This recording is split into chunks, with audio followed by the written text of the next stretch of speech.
You're listening to the Patriot Nation podcast.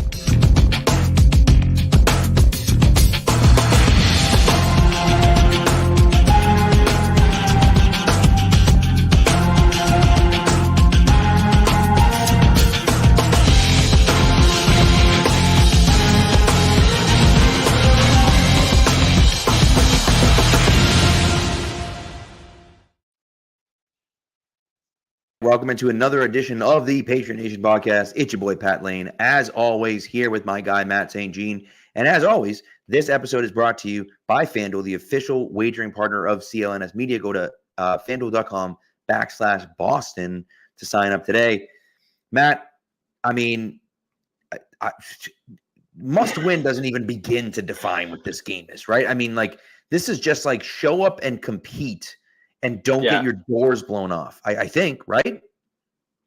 It's got to be. I mean, I think we're at kind of this tipping point in the season where it doesn't even, I mean, obviously, you could say the last week was a tipping point too, where you almost don't even know which direction you're hoping this thing goes. I mean, obviously, we want the Patriots to win, but I don't think anybody is sitting here saying, hey, we hope this team goes like 8-9 and finishes a game or two games out of the playoffs again. Like, sitting in the middle doesn't seem to accomplish much for this group.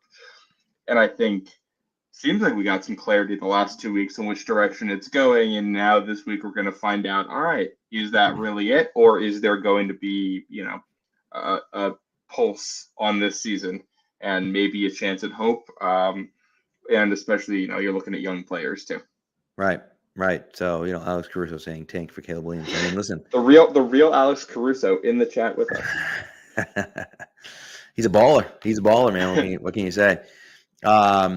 Look, it's the last 2 weeks have been so bad. I mean, just so incredibly bad. Worse than you could ever imagine. Like, to play like that once, you could say, okay, it's an aberration. It happens once. To play like that twice in a season is as bad as you can imagine.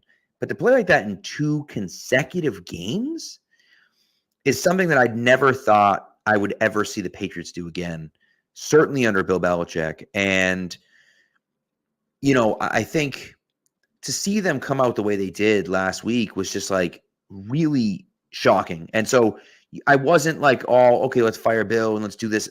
Really, after the Cowboys game, it was more, I'm out on Mac. Yeah. But then after the second game, you're like, man, is Bill not getting through to any of the guys? And I don't know. Of course, we don't know. We have no idea what's being said in the locker room. But like, it's really, really bad. And if that happens again this week in Vegas, you're in a tailspin, and I just have no idea where they go from here. Yeah, and I think you almost go into this week with this. It's a sense of curiosity more than anything else. In some ways, it feels like the pressure is almost off because that just got totally released last week. Like, it doesn't feel like there are expectations externally around this Patriots group anymore. I'm sure there are internally, but externally, it doesn't really feel like they're there. So we're entering this week with, all right, can they show us the team that was competitive the first 2 weeks of the season with good teams? Can they get back to that level? Can we see something like we thought we were going to see before the season? Or is this as bad as it gets? And I think this is an interesting week for it because you have, I think, a number of factors that come together here. You have a Vegas defense that's just not good. It really hasn't been good at much all this season. But it's a Vegas defense that also has a truly elite pass rusher, defensive lineman in Max Crosby, who's been a force against the pass and the run. So it's a defense the Patriots should be able to move the ball against and should be able to score against, even as poorly as they've played, but with kind of that one guy who can make it a nightmare all afternoon for you and completely throw hope out the window if the offensive line doesn't live up to it. And you got the coaching perspective. I mean, we know that kind of Bill's kryptonite as a head coach has been going against coaches that are from his staff. Josh McDaniels in particular has gotten him. You got that Denver game in 2009, the Raiders game last year.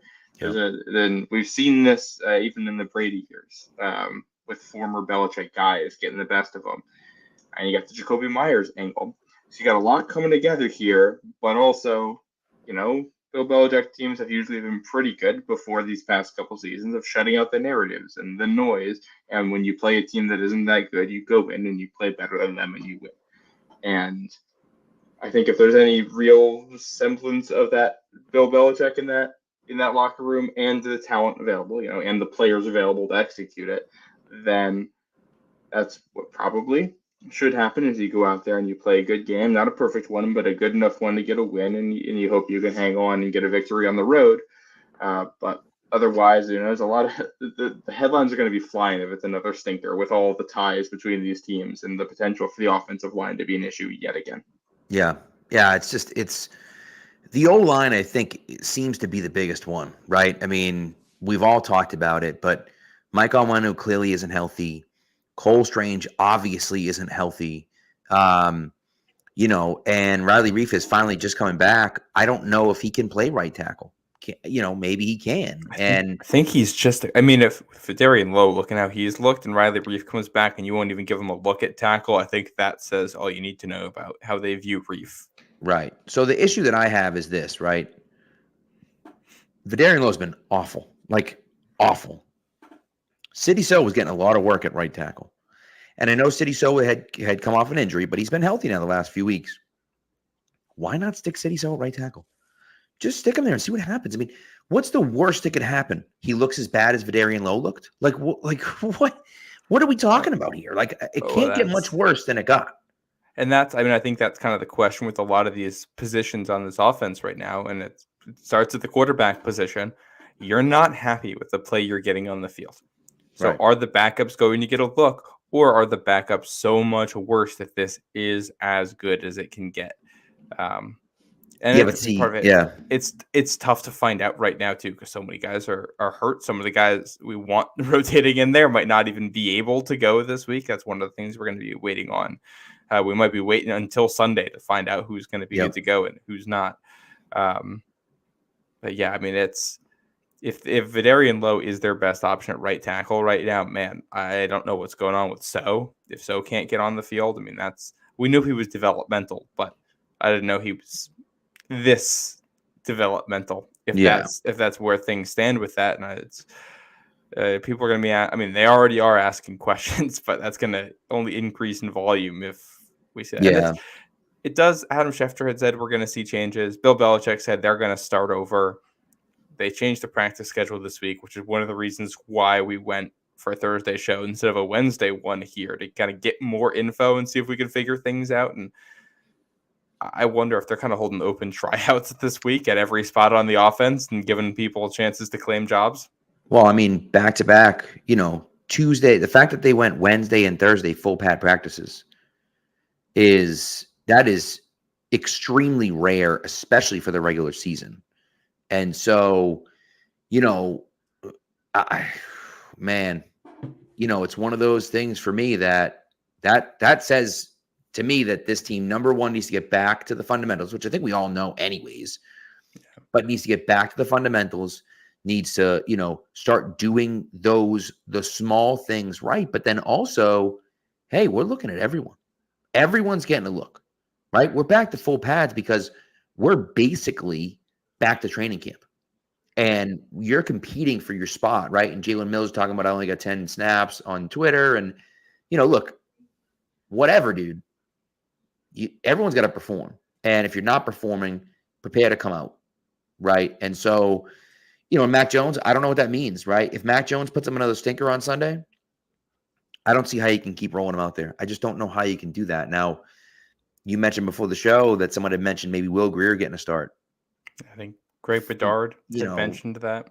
Freaking Malik Cunningham. I don't care. I don't care. At this point, it doesn't matter, right? And this is the hard thing, right? Is that you say, well, they're all NFL players. And so, some guys are better than other guys. And, some guys are here and they're not good. And some guys are below that. And I understand all of that. But at the same time, if you're the Patriots and you have nobody, well, then just trade for someone or do something. Like, show some interest in La'el Collins. Zero interest. And of course, the first response to me when I say that on Twitter is, well, he has to be interested too. Not really. He doesn't. No. There'd be reports flying around that the Patriots were interested in having him come in for a tryout. Zero. Saw nothing of that. And so what are we doing? Like, how come we're not looking at these guys? How come we're not in the market for a tackle? It just seems strange to me.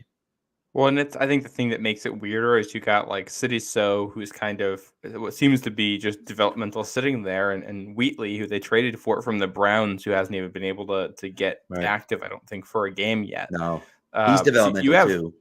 Yeah, if we're not counting Reef as a tackle, they still have 5 tackles on the active roster. And that puts you in a weird spot because right now it feels like they have 5 tackles on the active roster, and 2 or 3 of them they don't feel comfortable putting in a game. Yeah. So what are we doing here? And you can tell they don't feel like they need to like fill out this roster right now because Matt Judon hasn't gotten put on IR. They're basically just working with a 52-man roster at this point, and part of that's probably because we're going to see somebody back this week, whether it be Tyquan Thornton or Cody Davis or Trey Flowers. One of those guys will probably make his way back to the active roster, and they're just holding that spot. Yeah. But yeah, and it's the other thing too. I mean, it's maybe they don't like what they've seen from Collins. Maybe they still will bring him in, and they just hadn't happened yet. I don't know. We'll find out. And maybe they think they have enough talent in the room and the guys just aren't playing up to it. Maybe they want one more week with these guys to see what happens. I don't know. Right. Listen, you mentioned it, right? Tyrone Wheatley and City So are both developmental guys, right? Wheatley is an athletic guy who played tight end in college, who, is making the transition to tackle in the NFL. It's not an easy transition. I understand all that. I get it. But like, don't we have to like look at this and say like, well, at some point, just throw him out there. I mean, just see what happens. Give him some reps. And if he looks awful, well, then you pull him, right? But like, you have to, Vidarian Lowe has been so bad that you have to at some point look at Vidarian Lowe and say, look, buddy, okay, maybe, you're not doing a great job. You're getting yanked. You're getting pulled, right? Like, it's not just like, go keep, stay out there and keep, playing bad. Well, no. We're going to pull you. And then maybe the guy behind you is so bad that we have to put you back in. But like, we're going to take you out because you suck. Well, and like, if these guys can't get in there with the play that we're seeing, why are they on the roster?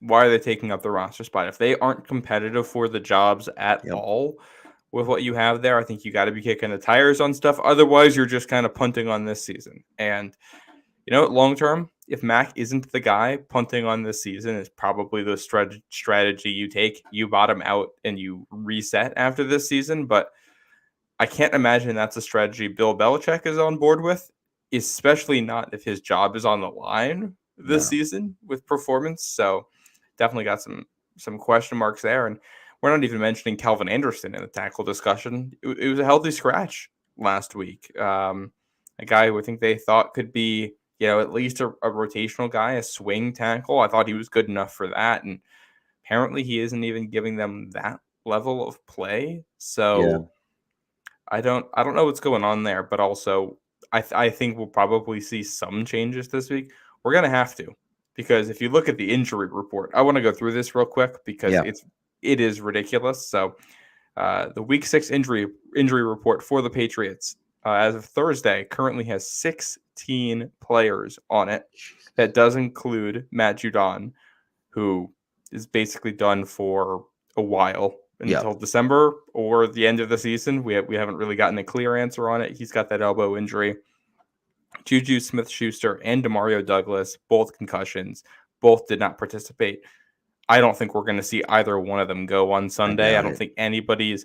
I think the last time a player cleared a concussion protocol within the week was early last season across the whole NFL. So Roshan Johnson got hurt last Thursday and still hasn't cleared concussion protocol. Yeah. So I don't think we're seeing either of those this week. The rest of the injury report, you've got 3 defensive linemen on here. Christian Barmore with a knee injury. I think he's been on this basically every week. Trey Flowers, foot injury, working his way back. He's not on the active roster yet. And Devon Godshaw with an ankle injury. Also got Josh Uche on there with a knee injury. Jonathan Jones still listed with that ankle injury. Cody Davis, knee injury. Kyle Duggar popped up there today with a foot injury, a Thursday injury being added onto this. Sean Wade with a shoulder injury. He's on it. Then we come over to the offensive side of the ball. Trenton Brown with a chest injury, which he somehow got, I think, last Friday, which is the day that they have the walkthrough before the Saints game, and I'm not really sure what happened there. You got Mike Onwenu with an ankle injury, Riley Reif with a knee injury, Cole Strange with a knee injury, and finally Tyquan Thornton with that shoulder injury that he got in joint practice with the Packers, working his way back. I think you have to expect that Booty is going to be active for the wide receiver group with what we've got there, and either Tyquan Thornton's going to be healthy, or we might see a promotion for Jalen Reagor just to have enough bodies. But I think for as bad as right tackle has been, I feel like almost the worst spot on the offensive line has been the guard spots, because Mac Jones can't step up to avoid the pressure. Yeah. And both your starting guards are injured right now. So you want to shuffle around. You want different bodies in there. I think that might be the spot where you want different bodies the most, and you want your starters. But I don't know how close we are to actually getting that.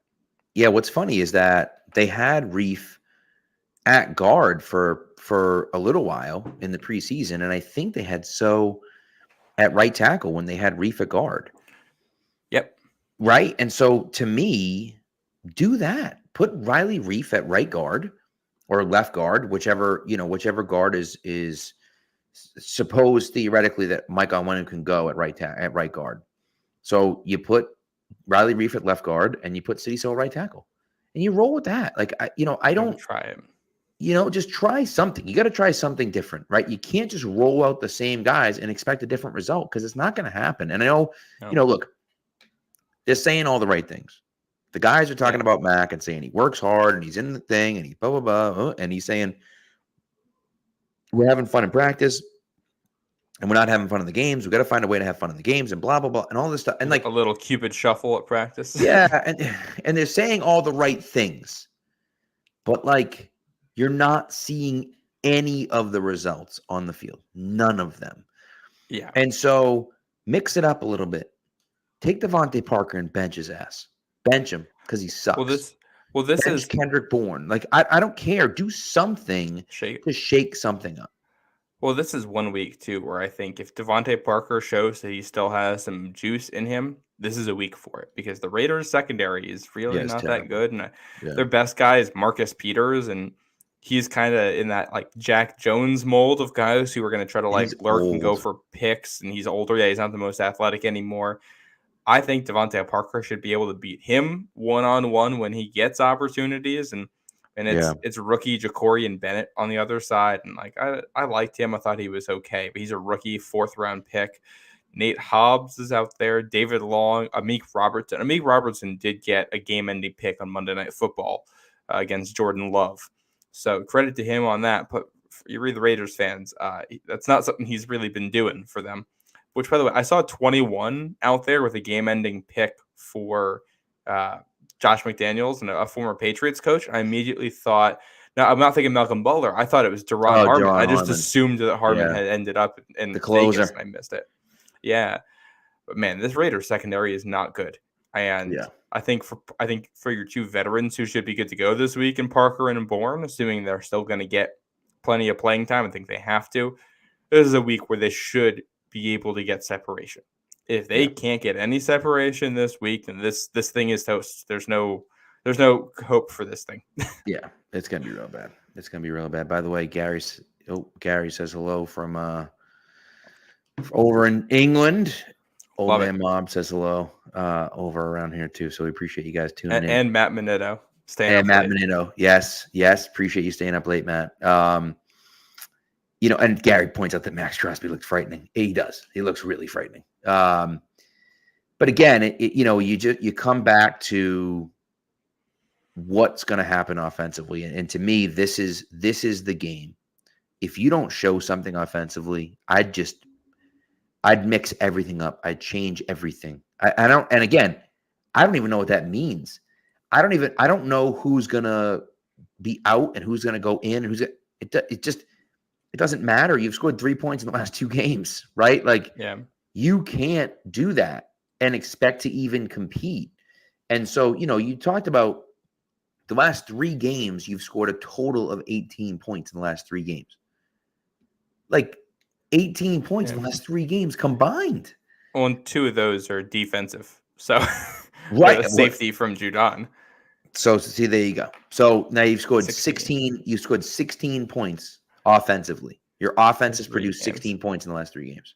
And so when you start to look at it and you start to say, like, hey, we're in big trouble. And if you can't put something together against, like you said, a not so good Raiders team,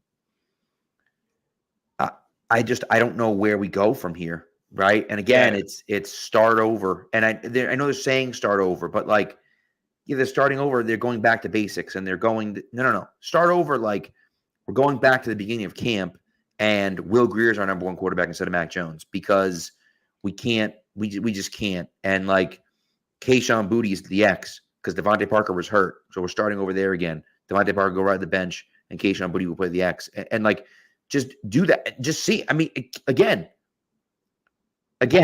16 points in 3 games. It can't get much worse than that. Yeah. And the flip side, like, I know you say change everything if the offense can't get going here, but there's also feels like such a futility to that, where it's almost like if it doesn't get going here, we can change everything and we can play with the options, but it does kind of feel like moving around the deck chairs in the Titanic at that point. And, I'll down to try out anything at that point. But I think the key is, all right, first of all, let's see if we can get healthy, because that's going to give us the best chance to evaluate. I mean, no matter what the situation is going forward, you just used a first-round pick on Cole Strange, and you expect him to be your starting guard for the next 2 seasons, and, used a first-rounder on him. You're expecting to pick up that option, get 3 more years of a starter on that contract going from here, and he's been a lot better than Mothie when he's played. He's just, he's not healthy right now, and nothing you can do about that, which, by the way, Doug Kyde and Andrew Callahan had an article they put together, which I think summarized a lot of the stuff going on with the offense and the team building really well. But I did take objection to the way that they talked about Cole Strange and Tyquan Thornton. Neither of them mentioned the injuries. They mentioned that Cole Strange is in a competition for his job and that Tyquan Thornton hasn't played. And I know Thornton struggled with injuries, so that's a fair criticism of his ability to get on the field. But Strange really hasn't struggled with injuries here, and he's not in a competition for his starting job. He's injured right now and trying to play through it. And I didn't think that was necessarily fair to him. Well, but this is what the Boston media does. This is what they do, is they sensationalize and they do well. So even Karen Gregorian, who I think is better than this, right, took a cheap shot at. She's done some really good stuff. She's done some amazing stuff, but she took a cheap shot at the Patriots too, where like she was like, I think she was talking about what Belichick was talking about the Raiders, and he was saying that they have 3 or 4 players that are the 10 best at their position. I think he might have said they had 5 that were in the top 5 or something like that. So it was something like that, right? Whatever it was. And then she goes, I'm sure he can't say that about his team. Like, what? We all know that. Why are we adding that in? Like, what are we doing? Like, that's the type of stuff for me that annoys me. Like, and it's fair criticism. I get that. But like, at the end of the day, like, what are we talking about here? You know what I mean? And Matt Chatham, who and Chatham is a Patriots apologist, 100%, but he also is one of, I think, the fairest journalists if you really listen to what he says. And his quote, which on NBC Sports Boston last night, Felger Hawley and Andrew Callahan talked for like 15 minutes about his tweet from the other day. And I think it was the perfect tweet. And I'm going to read it because I think it's the perfect tweet. If Jacoby Myers had been on this New England team and the QB play continued as it has, and the O-line was in the same injury-riddled chaos, the team results would be identical, and the Myers contract would be lambasted, and he'd be one of the first names brought up in the trade deadline takes. If you don't realize this, you must walk around these parts with the whole bait shop in your mouth. Look, he's not wrong. Yeah. Jacoby Myers isn't fixing this offense, right? Now, there's no doubt that he would be a better option than Juju Smith-Schuster. But this offense really isn't that bad because of the receivers. Yes, the receivers aren't wide open all the time, but it's not as though Mac Jones doesn't have guys to throw to. The guys are getting open at times. A, he's not hitting them, and B, he doesn't have time. And so, like, it's if Myers were out there, would it be a little bit better? I think it might be a little bit better, but not much better. I don't think they're winning any games because Jacoby Myers is on the team instead of Juju Smith-Schuster. And so it's like, and the flip side of that, if we're switching the deals and Juju is back in Kansas City, obviously we don't know exactly what's going on with the knee and everything. But look at this Kansas City offense; they could use it. I was interacting with some Chiefs fans on Twitter a week or two ago, talking about how they would do anything to get Juju back. I'm like, anything? Yeah. Like what kind of draft capital are we talking about here? Yeah. But in a world where the Patriots offense looks like that and Myers stays and Juju, re-signs in Kansas City and looks good, it's going to be all the talking heads saying, why can't you go get a guy like that for our receiver who can make plays happen after the catch? The issue, the thinking and the process behind, switching from Myers to Juju, I think was sound. What wasn't sound was probably whatever medical evaluations they did, which I think is concerning, or something that happened after he signed the deal where his knee got worse, which is also concerning. But no, I mean, I think the receivers are an issue for this team, but the receivers issue has to do with the ceiling of how high this offense can go. The reason the offense has bottomed out to the degree it has is because the offensive line is playing so poorly. Right. And in particular, the interior offensive line can't get push at all in the run game or in pass protection. So Mac Jones, for the most part, has not had an ability to step up to avoid any rush, and they can't run the ball. Yeah. And you put those two together, and you have no easy Bad buttons combo. in your offense anymore. You don't have any plays you can say, hey, this is going to get us 3 yards, and we know that we're not going to turn the ball over on it. You don't have that play, just running the ball right up the middle. And to go with that, you don't really have a play action game. 1, because they can't run the ball, and 2, because everything is so just disjointed. They get down early in games, and if you're down 14-0, nobody's biting on the run in play action. Nobody is going for that, so you can't really use it. Yeah. I think that's really where it starts, and that you thought you had 2 really good starters in Cole Strange and Mike Onwenu, and neither of them are out there, and now all of the other issues in your offense become very, very obvious very quickly. 100%. And Ed does mention, which is true, that Mac had chemistry with Myers. And that's undeniable, that the chemistry was there with Jacoby Myers for sure. And that's something that I think they underrated, perhaps, when it is what it is. I just think, and he points out Hopkins too. Again, my point is that Hopkins, would he make this team better? Yes, because Devontae Parker's trash. I've been saying it since last year. Devontae Parker's trash. And so we mentioned that Hopkins didn't seem like a huge upgrade over Devontae Parker because Devontae Parker is like fine, and DeAndre Hopkins is old and is always hurt and and doesn't practice a ton. And he had one big game in Tennessee, and I bet you in 3 weeks he's going to be hurt. And he's going to be, missing time, and he won't practice all week, and then he'll play, and he'll be 190%. And you've been dealing with that all year. If you give me an undo button right now, going back to the offseason, I'm getting Hopkins, and I'm trading Parker, and I'm probably keeping Damian Harris in the building if that was an option. And I'm keeping Myers instead of going for Juju. You have a better offense that way, and it should work with the money. Parker also, you mentioned injuries. Parker missed the first game of the season because he got hurt. And I do wonder if that's still nagging him. Matt Menino mentions Parker just got an extension too, which is true. I don't really know.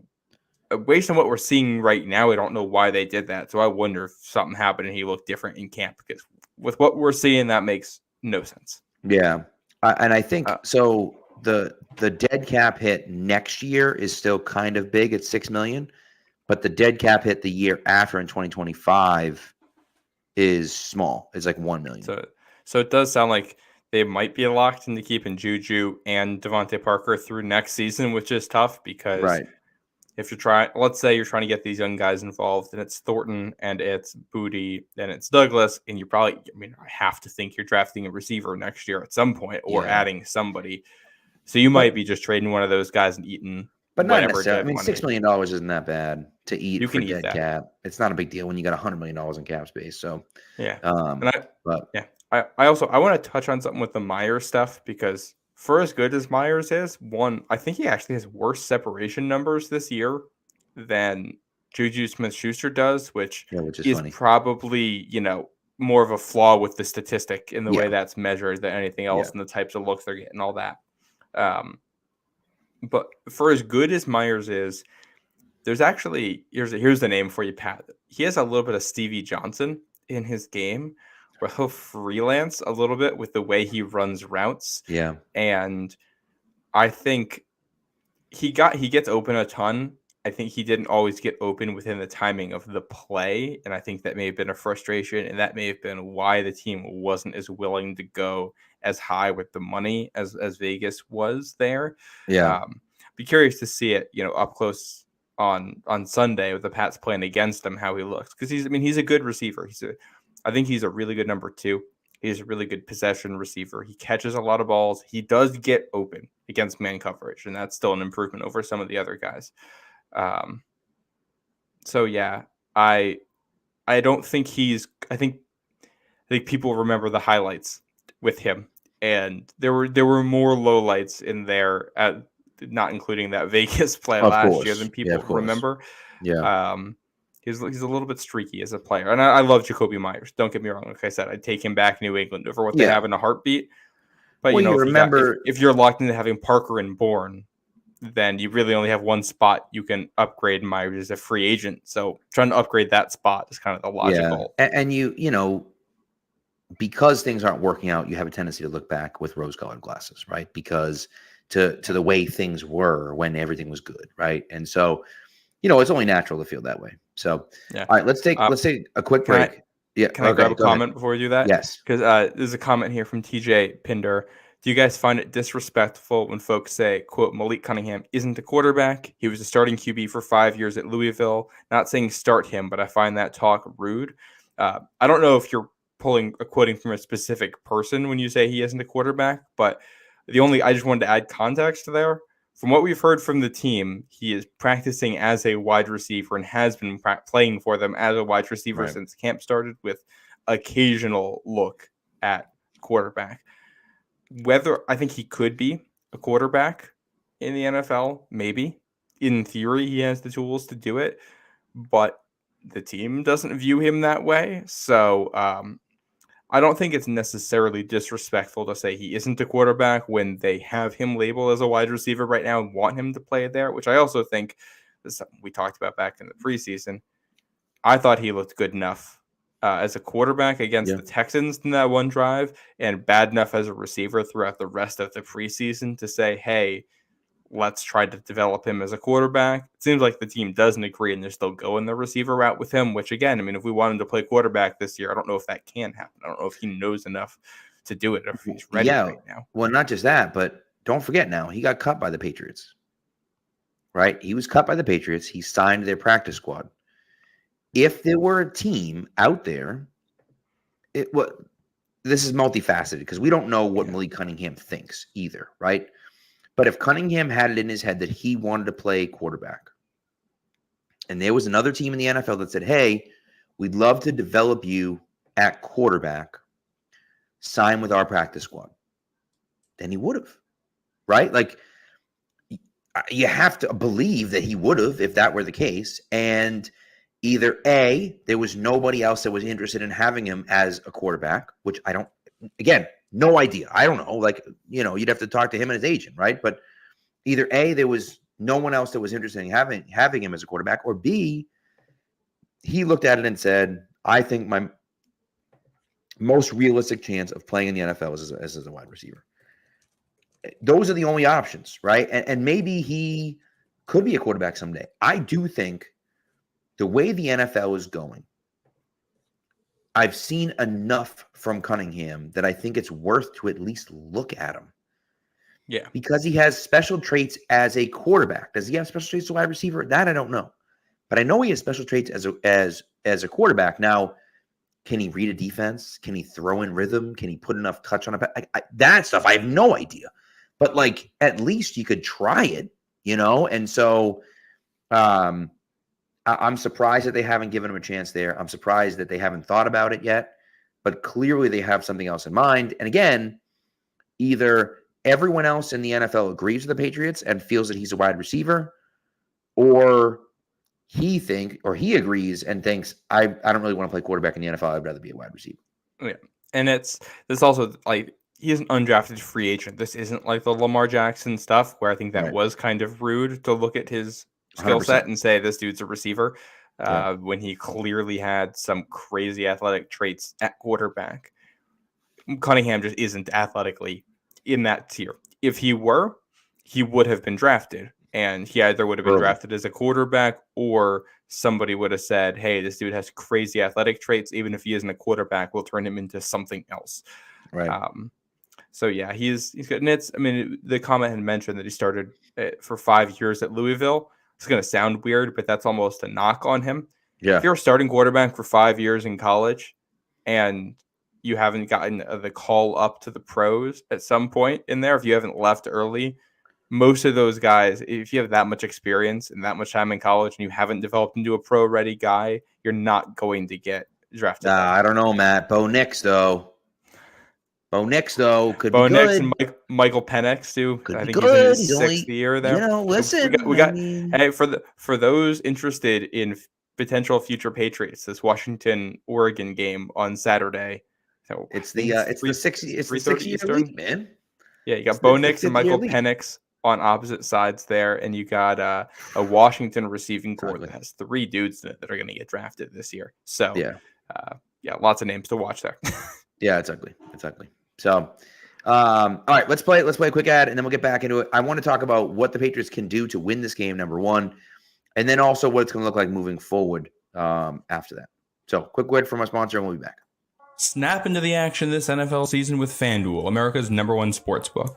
Right now, new customers get $200 in bonus bets guaranteed when you place a $5 bet. That's $200 in bonus bets, win or lose. If you've been thinking about joining FanDuel, there's no better time to get in on the action. The app is so easy to use. There's a wide range of betting options, including spreads, player props, over-unders, and more. So visit FanDuel.com/Boston and kick off the NFL season. FanDuel, official partner of the NFL.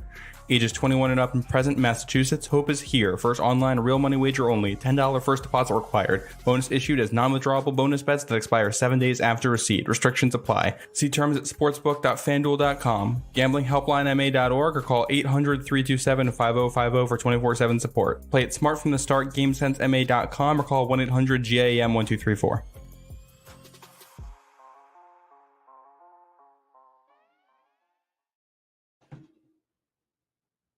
So let's get into this game a little bit. They are playing Vegas.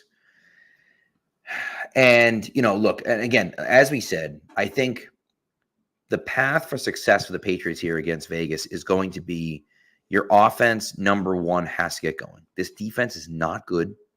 Vegas' defense is not good. And defensively for the Patriots, you have to force a turnover. And they only have 2 turnovers through 5 games. That's not good enough. And I know they played well. They played pretty well against Philly, and they played pretty well against Miami. And then, of course, they only allowed the Jets to score 10 points. But still, you have to be able to put real pressure on teams and turn them over. And they haven't been able to do that, certainly not consistently enough. And that's definitely hurt them so far this year. And so I think winning the turnover battle, number one, right? That's a huge one for me, is winning the turnover battle. And then number 2, let's get the offense going a bit and kind of see where that goes. Yeah, fully agreed. And this is a Raiders defense. They rank 24th in DVOA. If you look at just some of the raw score totals, you're going to go, oh, this defense isn't that bad. Yeah, they held the Broncos to 16 points.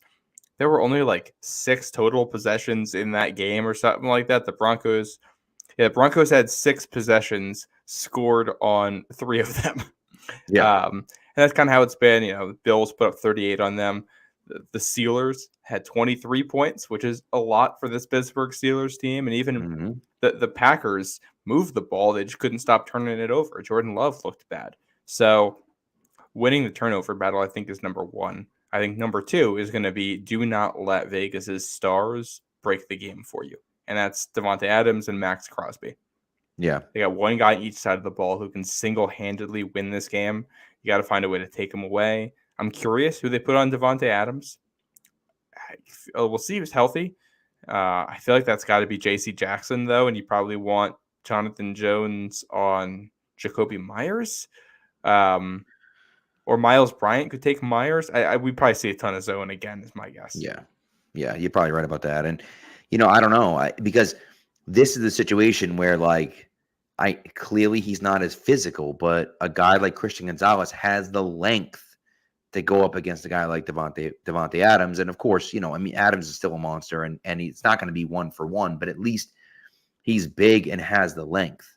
Whereas you don't have a guy like that on the team now, right? I guess Sean Wade is kind of big, but he's not that big, So I don't know who the heck. And if you stick Sean Wade 1-on-1 against Devontae Adams, you're not winning that matchup. So no, you're gonna lose. You're gonna lose, right? Which I'm bummed that we don't get to see this, because I think this is one where you want Christian Gonzalez, but this is also a really good learning opportunity for Christian Gonzalez, because Devontae Adams in your conference right now, and you're probably gonna have to play him again. Right. And you'd love for him to learn from this one. So tough there. When Adams too, the other part about Adams is that I just think for him, it's not just about he's a beast, obviously, but he's a technician. When he runs the ball, he's a technician. And that to me is the coolest part. That's that guy that man, he is, he's just tough to stop. And it's not just he's just physical and out physicals you. He knows the ins and outs of every single route and runs it so precise and plays so well that he's fun to watch. And you learn a ton from him, I think, as a young D-back. So also MA football guy, great idea. Play like Keon White on Devontae Adams. Love to see it. The length of Keon White against Devontae Adams. That'd be awesome. Yeah, that'd be funny. No, I think, it's just tough missed opportunity there. I'm also looking at what the Pats are able to do against this Raiders offensive line. Yeah. I'd love to see, generate some pass rush, which they haven't gotten, and no Judon. This is a big Uche week. We haven't talked about it much, but if Trey Flowers ends up being a guy they activate for this game to kind of come in and help rotate and fill that Judon role a lot, that gets interesting. But the Pats pass rush hasn't been that good this year, even though they have some good individuals in it, which is, I think, disappointing. And this is a game where, again, you'd think they should be able to get some pressure. Right. I agree 100%. Right. And it's frustrating. It's frustrating to see. And so I'm not sure, again, turn the ball over. And I think that's where it comes from, right? You get enough sacks and all of a sudden guys are fumbling, or guys are getting nervous and making bad throws, or you're doing what happened to Mac last week, which is you're hitting him as he's throwing and the ball ends up fluttering and someone gets a hand on it or picks it off or whatever the case may be. So that's where it has to start for me. And I just think they haven't been able to do enough of that, and certainly not consistently enough for it to really matter, unfortunately. Yeah. I also think, we're talking offense, defense right now, but special teams have been bad this year. They're 32nd in special teams DVOA again, which I think has a lot to do right now with the fact that the kicker is not making kicks, and your punt returner is out for the season with Marcus Jones. I think out for the season. Has that ever been confirmed? Do we ever get a timeline on that? No one has said anything about it. I think it's possible that he's out for the season, but I'm just kind of assuming he is, because it was reported as a torn labrum, I thought. So I'm hoping that he's not out for the season, but yeah, he certainly might be. Yeah, and I think, Chad Ryland, a couple of those misses came on the road in the wind and rain with a long snapper who messed up a couple, and then he's got one long one late in the game against Dallas, and that one against New Orleans last week, which I think was tough. But there's you can excuse some of the misses he's had, and this is a dome environment, and it could end up being a close game. So, we want to see growth and development from the young players. It would be nice to go into next season knowing that, hey, the kicker and the punter, those are spots that we have locked down. Yeah, and the punter looks like he looks like a good pick. Chad Round, on the other hand, like I know, and I'm just getting sick of making the excuses. Oh, well, that was this, or it was a high snap, or the conditions weren't great. But make a kick, man. You got to hit a kick at some point, right? And that's and listen, we talked about people talked about the lighthouse is there now, and it's a different fit. It's like, well, wait a second, this kid doesn't know any different. He's never kicked at old Gillette Stadium, so it's not like you can use that excuse and say like, well, the wind is different now. What do you mean? He doesn't know what the wind was like before. It's not like it's Nick Folk out there and he's getting something he doesn't expect. This kid hasn't seen anything other than this, right? So it's just like, that's the hard thing for me, where it's like, man, it's got to be better than it is. And it's been bad. And again, Joe Cardona had 2 bad snaps again, this time both on punts last week. And so it's like everyone, from the top down, every single person has been bad. And so, yes, we got to get back to basics. Yes, we got to start doing the fundamental things right. And everyone has to play better, or else, they're in danger of being embarrassed again. And it's like, at some point, you have to look in the mirror and say, we can't do this anymore. It can't happen. And I think regardless of what happens outcome-wise with this season, the more guys that are on this roster that you can keep around and you think can be part of the team's future, the easier it is to build, because you only get so many draft picks. You only have so much money in free agency. You can only deal with the guys who become available in free agency. And the more roster spots you have filled out, we want to feel good about the kicker and the punter as starters going forward. We want Cole Strange, Mike Onwenu to come back.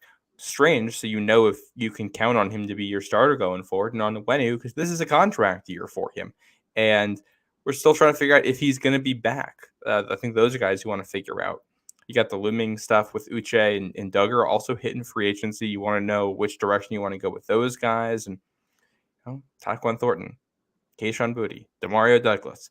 Let's find out what we have in that trio and see if any of them can be part of a championship rotation of receivers at some point down the line. Because if not, you're drafting the receivers anyway. But if those guys aren't, this is going to start to get turned over here in the next year or two. Right. I agree. By the way, Turbo, thank you, sir, for the shout out about the hat. A lot of people like this hat. It's one of my faves. Old school. It's a good one. I saw that in the pro shop last week. Yeah. I was thinking about it. There were so many hats that I liked that I was like, I like a lot, but I can't figure out which one I actually want to pull the trigger on. So my problem is that I don't wear, this is the only time I wear a hat. I wear a hat doing this, and I do a hat when I golf. Other than that, I don't wear hats. Really? And so I love the way hats look, but then I'm like, I can't buy a hat. What's wrong with me? So I always find myself buying hats unnecessarily. I also do at the 1:00 games. I sit in the north end zone, so the 1:00 games, the sun is in my face. Yeah, and I wish. It's my fault. I should have told you that. I apologize, because you get the raccoon face the next day because you get the sunglasses going, and if you don't have a hat covering your face, then you're all burned or suntanned everywhere except for your eyeglasses. See, we had the hats, but we read the weather report and it was a high of 62, so we're wearing jeans and long sleeves. Oh boy. And you're sitting there in the sun and everybody's baking. Yeah, that's tough. Yeah. Yeah. So, but anyways, it's just look, I think, and you're right. Because ultimately what it comes down to is that you have to be able to look at this roster and say, who do we have on the team that can help us win in the future? Yeah. You don't have the clear answer to that yet. Hopefully you will, but you don't have a clear answer to that yet. But again, and this is one of the issues with last year, is that it put you behind the 8 ball a year. If you found out last year that Mac Jones stunk and he wasn't the guy moving forward, you'd be in a different spot this year. Yep. You'd be in a totally different spot this year. Now, I don't know if you would have moved on from Mac Jones this offseason. You probably couldn't have. But either A, you would have said, we have to put really, really good pieces around him or he's going to suck. Or B, you would have said, let's bring in some sort of veteran to compete with him to, see if we can have this guy start. And whomever that might have been, maybe it was Jimmy G. Maybe it was, what, I don't know, right? But like Kobe Brissett. really, I mean, anyone, right? But now you're in the situation where you were like, all right, we're okay with Billy Zappi because he's our backup and he's not really going to have to play a ton and like whatever. And then he came in training camp and he looked terrible. Mac Jones has been bad. And so now you just don't have a quarterback, right? And, so that becomes an issue, right? And so you really have to figure those things out this year. You have to figure it out with Pop Douglas. You have to figure it out with Kayshon Boutte. You have to figure it out you got to figure it out with all these guys, man. All these guys you have to know by the end of the year because, then it's a complete waste of the season. When it's for some of these guys, you want to know a little bit sooner because you also have a trade deadline coming up. Yep. And if this team, if this is it on this group and we're blowing it up, if Josh Uche is not coming back next year, let's trade him at the deadline. Somebody will be interested in him. If we're blowing it up, Hunter Henry is a guy who I'm sure could get interest. Kendrick Bourne, Juju Smith-Schuster, maybe if somebody is interested in him, just as an extra receiver to have around. You're gonna be trying to sell off some of these parts. I think you want to know which direction you're going, and we all think we know, but organizationally, you want a little bit more knowledge. Clarity. I also, Dave Archibald put together a list earlier this week of teams that had all the teams recently that have had back-to-back 30-plus point losses in a season. There are a whole bunch of teams in there that went 7-9 or 8-8 or 9-7.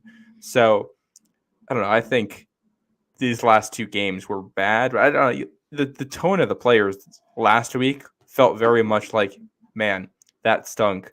Let's get back to what we know we can do. And this week feels like, oh boy, we got to figure out something new. And it felt like they were humbled in the way they weren't. So maybe that gets something out of them. I'm not sure. Yeah, I don't know. I'm not sure. I'm not sure where it is that they go from here. I'm liking what the players are saying this week a little bit more than last week, I think. I don't know if it'll translate to the field. They might just not have the horses to do it. But I like what I'm hearing this year better. Yeah, I agree. And I think that makes sense, so we'll see. Yeah. We shall see. By the way, Matt, don't mention Stephon Gilmore not being traded in 2020. That's that's a bone of contention for me. I hate that. The way they handled the Gilmore and Tooney situations was just, if they're not going to be here, deal with them. Yeah. Right. And get something back. Right. In the case of Joe Tooney, just keep him. Right. Keep him in the building. Which that I never understood. A lot of headache down the line. Right. And I know they didn't want to pay him. I understand. But like at a certain point, like he's so much better than anyone else. And you look at the other guys they signed that offseason. I mean, yeah, that's a much better investment than what they spent on Aguilar and Jonnu Smith. Yep. So, but what do you end up? By the way, speaking of investments, did you want to talk Jerry Jeudy here real quick? Yes, let's talk Jerry Jeudy. Jerry Jeudy was absolutely eviscerated by Steve Smith.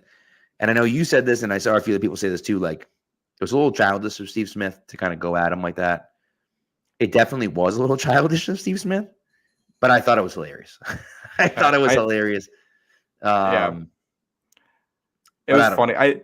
I think it's funny because Jerry Jeudy has been like this kind of trade target guy for a while, and I think a lot of that's because he's never quite lived up to his draft profile. You watch Jerry Jeudy highlights and he looks elite. You watch Jerry Jeudy play football and it's a bit more hit or miss. Right. He'll take plays off. He's got some drop issues. Nate Tice on the Athletic podcast always talks about how he's got the alligator arms and he never extends his hands to make contested catches, which, man, let me tell you, that would get old in a heartbeat here in New England. Oh, yeah. Honestly, you know who I was thinking of when you put all that together? Former first rounder who has the speed but can't make the catches. getting Nelson Aguilar vibes when we talk about that.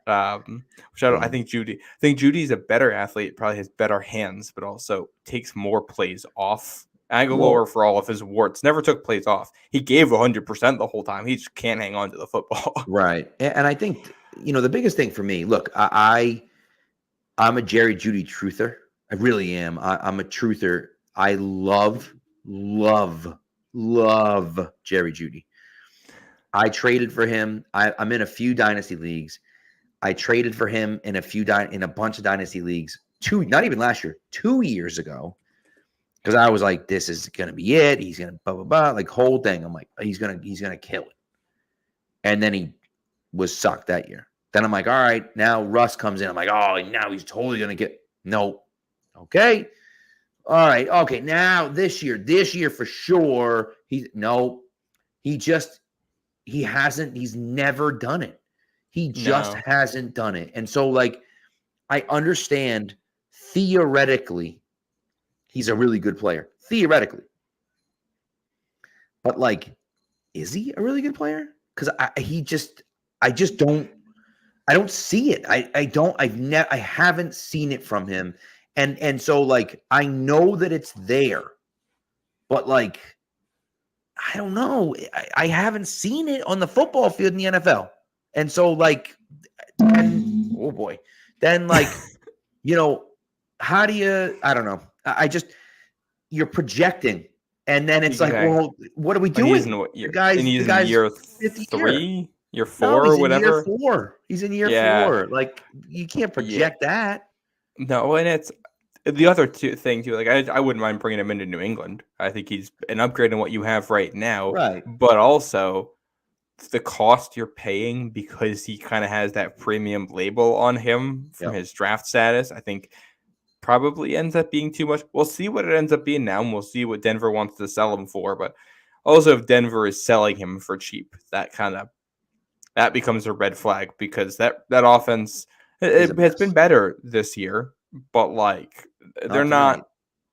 No, and they're not like trying to sell off weapons here. They're not in a position where they're trying to sell off guys who they think are part of their future. So that means they don't think he's that guy. Right. So if it's that means day 3 pick, I'd be in.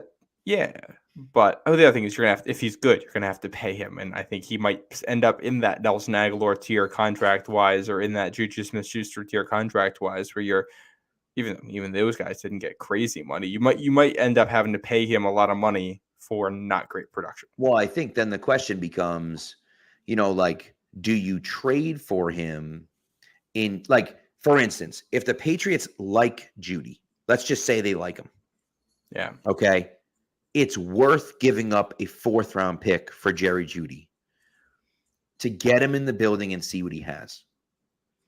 Because now you can actually speak with, you can, when you go to sign him, you're like, hey, we have some actual experience with him. We're not just looking at it saying, oh, well, yeah, like, we think he can be good. No. You know what he can do in your offense. And then you look at it and say, all right, we got it. Now we can pay him. Or you get him in and you're like, yeah, this dude sucks, man. Like, we can't pay him. By the way, one of the weakest pass interference, one of the weakest roughing the passer calls I've ever seen in my entire life. Safety just tackled Russell Wilson, and they called him. Oh, yeah, I just saw that. I'm a little bit behind you. It's crazy. With Jerry Jeudy unable to make a contested catch on it, by the way. Shout out to him. Of course. But yeah, no, the other thing too is this is where organizationally I think you want to have an idea of where you are. If Bill Belichick thinks he's coaching for his job and he says, if we're not good this year, then I'm out, and he wants to keep his job, you don't want him going to Denver saying, hey, let me send you a second for Jerry Jeudy. Right. Yeah. Because he feels like he needs to make that move to keep his job, and then you end up not re-signing him because he's not that good, or because he's just commanding more money than you think he's worth, and you're Mohamed Sanuing it. Again, it's bad. I don't think it has to be. I don't think that's going to necessarily happen. I understand what you're saying, but I don't think that's necessarily going to happen. No, but we'll see. No. We'll see. And the Pats are in a tough position right now because they You want to add, you want to upgrade things, but also, deadline deals are usually rentals or guys with a year and a half left on their contracts. And the Pats really shouldn't be in too heavily on those guys because you're trying to make moves for the future at this point. I don't think you're looking for short-term upgrades unless you think you can save this season. So we might be looking at a problem right now that has no imminent solution, and we're just going to have to watch this offense as it is for the most part for another 3 months here. Right. Yeah. True. Yeah. So, but yeah. Oh, and going back to the Steve Smith thing, I just thought it was weird that he went up to Jerry Jeudy to apologize for a comment he said, well, Judy's trying to warm up before a professional football game, and then got so annoyed that the dude wouldn't accept his apology that he went on TV to complain about him more. yeah. It doesn't seem like your apology was that genuine then if No, 10 minutes later you were willing to turn around and trash the dude again. And it kind of seems like he was right to say, hey, dude, get away from me. Yeah. Yeah. And I don't necessarily blame him for that. I mean, But- look, it's receivers too. I mean, Yeah. it's just He's we got know a who little- Steve Smith is at this He's got a point. little He's diva in him. Steve Smith's got a Yeah. little diva in him too, and that's okay. I think if a receiver, if you're trying to get a number one receiver and he doesn't have a little bit of diva in him, I'm a little bit concerned, and that goes I for agree. corners too. I agree. Yeah. So, all right. So let's get into our last few segments. But before we do, here's the wrap up. Here's what you need to know. Yeah. Hit it. The Patriots have to win this game. Okay. Nope. Let me rephrase. Rewind. We'll edit that out in post. The Patriots have to compete in this game. They have to compete. At least show that you care. At least give something like you're alive out there. Give an answer to at least one or two of the problems we've been seeing. Correct. And play a competitive game. Now, if you lose, you lose, but you have to at least compete. And that, not that that's enough, not that I'm happy with that, but at least we can look at it and say, okay, they're not completely dead. Because right now you're looking at it saying, fire everyone, cut everyone, trade everyone, blow the whole thing up. And if that's the case, and that continues this week, I don't think there's any question as to what has to happen at the end of the season. Whereas if they can turn this around and start playing well, I think that there's a case to be made that it could be enough for Bill to keep his job. I don't think Mac's the quarterback no matter what. But again, Mac could be the quarterback next year, just not long term. You know what I mean? Yeah. So, anyways, that's what I got.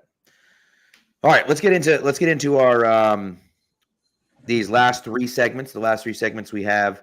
Number one is going to be the prop bets. Oh yes, I think I went 0 for 2 last week. You sure did, as did I. We both went 0 for 2. I am now 2-8 on the season. After 5 weeks, you are 4-6 on the season after 5 weeks. I bet the under on Justin Fields and the over on Zach Wilson last week. Which and it was Zach Wilson got close. Justin Fields was not close. Zach Wilson was 2 yards away. You bet the over 201.5. He threw for 199. So that was tough. For 3 yards, but yeah. So I close. suppose, yeah, I suppose. So, you want to go first? You want me to go first? What do you want to do? I can give one of mine if you want. Yeah, let's do it. I don't have a theme this week. All right, that's okay. But yeah, my first one, we got a Colts-Jags game. Ooh. Got Gardner Minshew in for the Colts. Jags defense that's been good. Also, Jags offense that has been not as great as people think. Taking the under on 44.5 points in that one. That just divisional game, teams that know each other. This seems like a kind of slog of a game. Did on you say Sunday 40.5? 44.5. 44.5. All right. Colts Jags under 44.5. I like it. My first prop, I'm going to go to the same game. How about that? I'm going to the same game. And I'm going to go, I'm riding Minshew Mania. Minshew Mania right now over 1.5 TD passes. Ooh, I like that one. That's my first prop bet. Love it. Yeah. My other one, I'm going to the what is it? It's the Texans and the Saints. Okay. I like this one.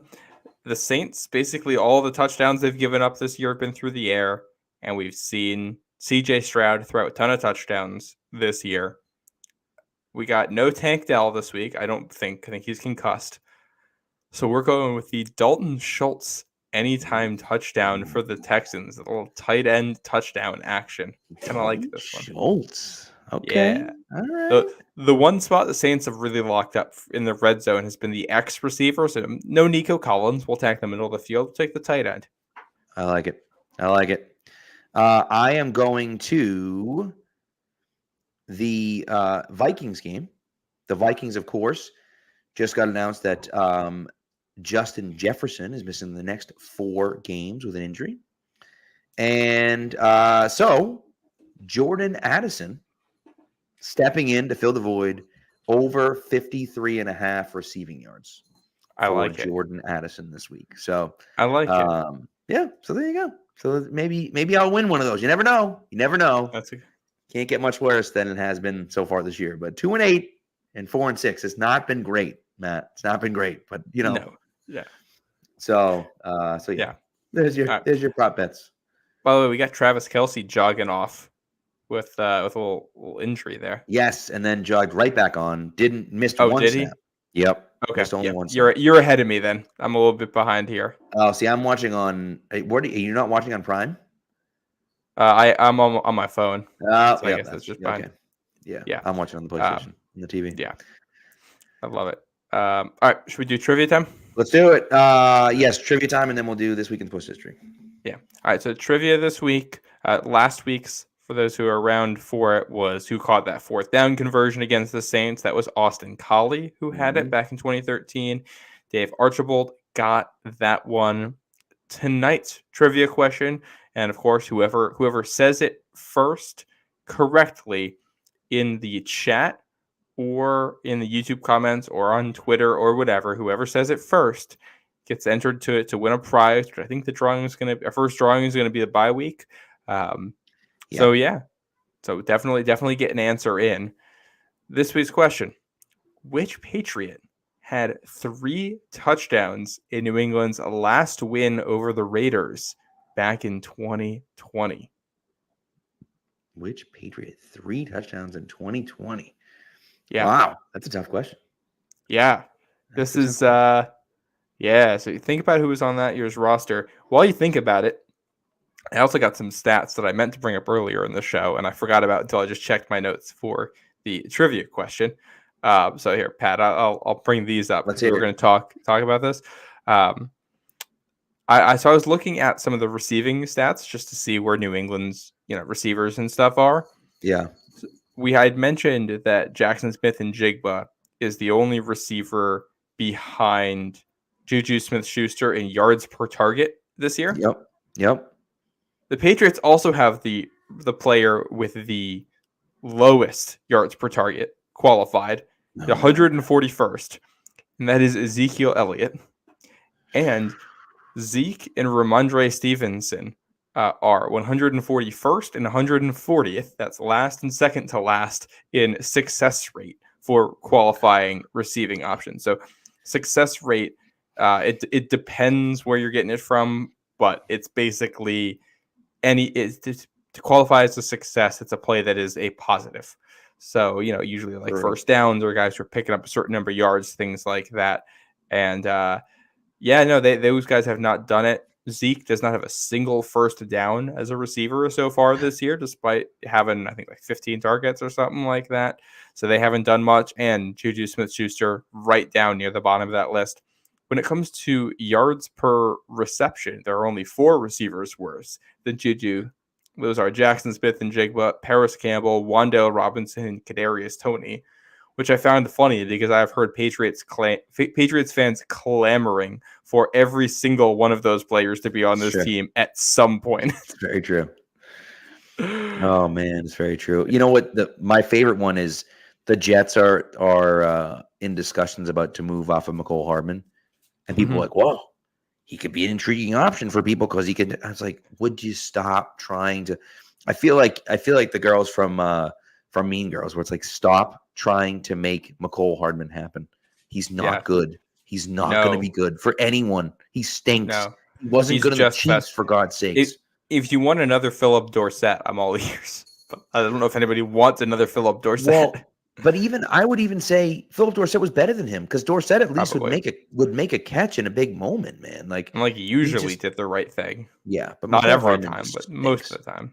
So, yeah. All right, let's go to our last one, our last segment. My favorite segment, I think. It's my favorite. Here we go.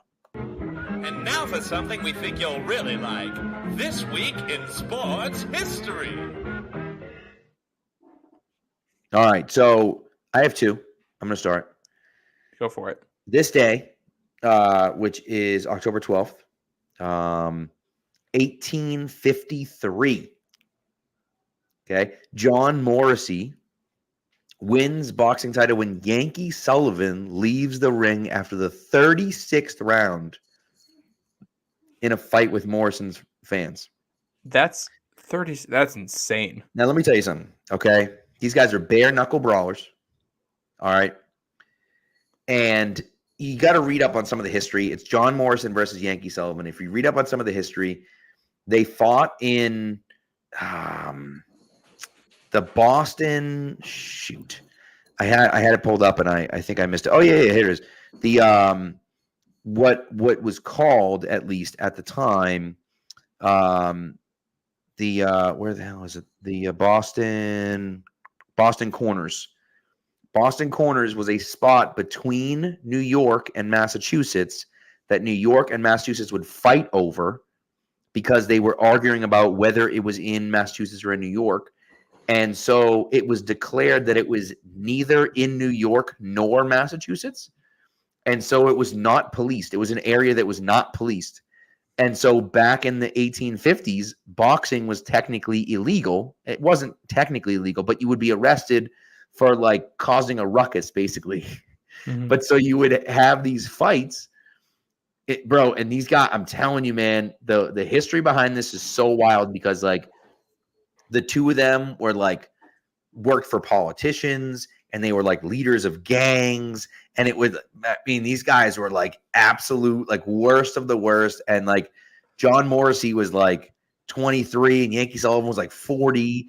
And it was just, it was wild. And then there's arguments about how it ended, whether Morrissey got knocked out and Yankee Sullivan left early, which would make him disqualified, or whether he actually left the fight.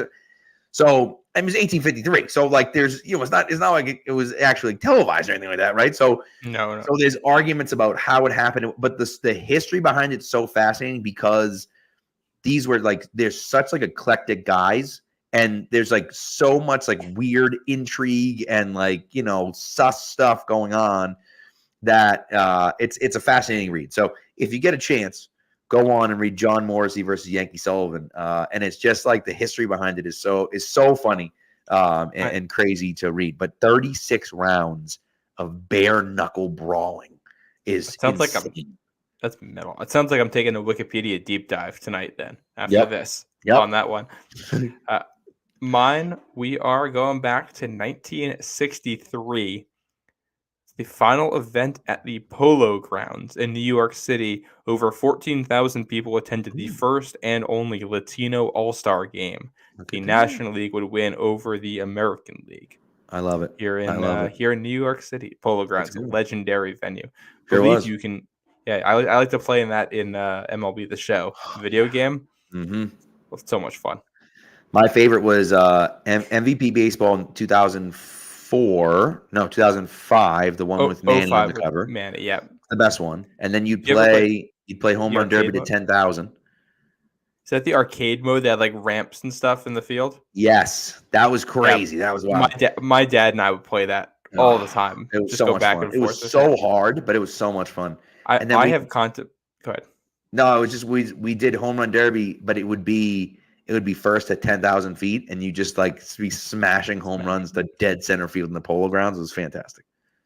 I've been thinking recently about picking up an OG Xbox just so I can get some of those old games that you can't even play backwards know. compatible on the newer stuff. Might pick up Yeah. an MVP Baseball 05 and So cool. maybe a Madden 05 in there too, the old create a play feature. Yeah, my buddy has one.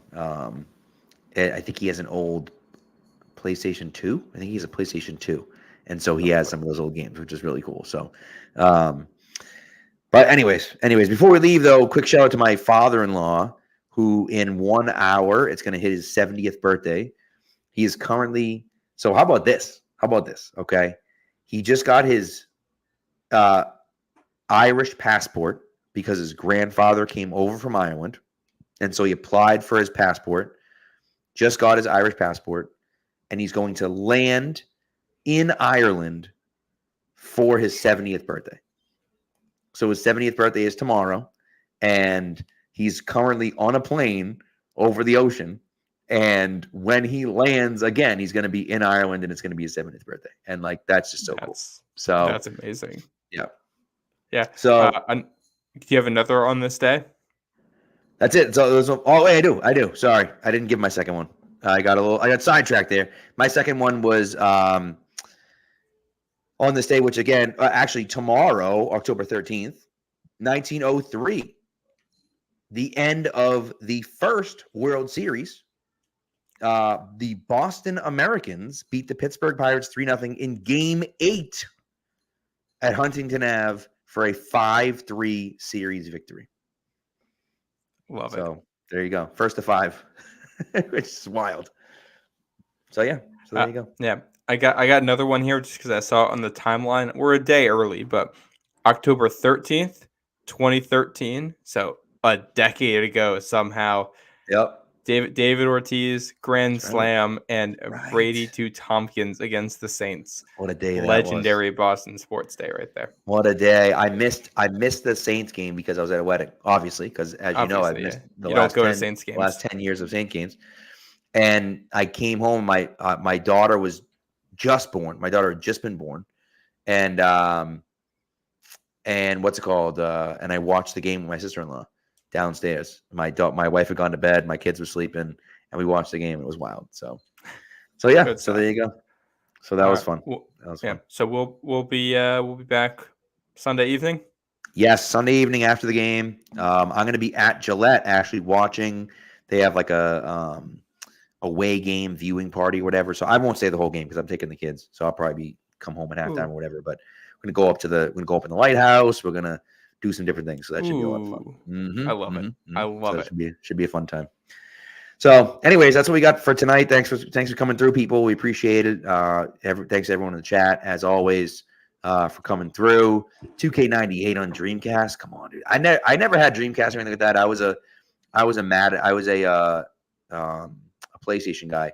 And PlayStation for me had an NFL Game Day 98. I'll never forget with Jerome Bettis on the cover. What a dope game that was.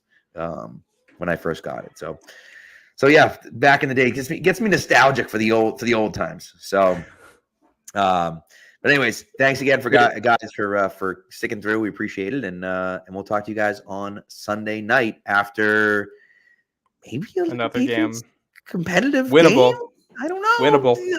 Maybe not a win, but at least competitive. Give me something entertaining. Give me 3 hours of entertainment. Please entertain me, for God's sakes. We're watching all the games this season. We're watching the full things, Pat. So, if we can get 3 hours of entertainment instead of like the 25 minutes we got last Sunday. Yeah, I agree. Was there even 25 minutes of entertainment, though? I'm being generous. We're counting the national anthem in that one. Oh, brother. All right. Well, we'll talk to you guys Sunday night. Take care, guys.